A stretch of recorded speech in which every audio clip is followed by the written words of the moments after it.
কবিতাৰ শিৰোনাম সিদ্ধান্ত। কবি আৰু আবৃত্তিকাৰ নীলাঞ্জনা শৰ্মা বৰুৱা। কপালত বেলি এটি আঁকি শিৰত ৰঙা নদীখন ববলৈ দিলেই তেওঁ হৈ পৰে কাৰোবাৰ অৰ্ধাংগিনী।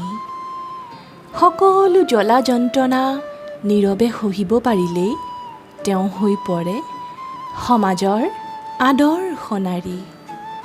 আৰু যদি তেওঁ স্পষ্টবাদী হয়, তেওঁ যদি অন্যায়বোৰ সহিবলৈ মান্তি নহয় বা স্পষ্টভাৱে অন্যায়ৰ প্ৰতিবাদ কৰে, তেতিয়াই হৈ পৰে সমাজে সজোৱা তেওঁ নষ্ট নাৰী।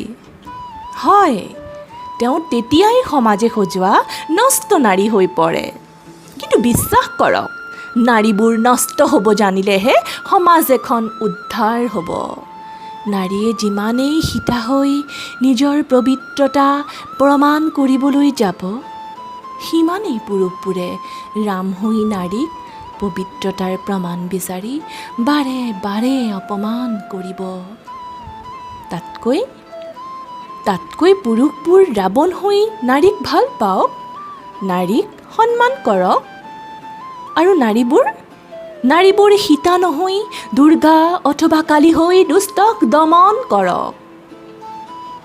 নাৰী এগৰাকীয়ে নষ্ট নাম পাই যদি নিজকে নিৰ্যাতিত হোৱাৰ পৰা বচাব পাৰে, তেন্তে নষ্ট নাম পোৱাত কিহৰ আপত্তি?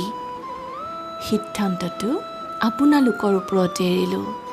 আপোনালোকে নিৰ্যাতন সহি আদৰ্শ নাৰী হ'বলৈ ভাল পাব নে প্ৰতিবাদ কৰি নষ্ট নাৰী?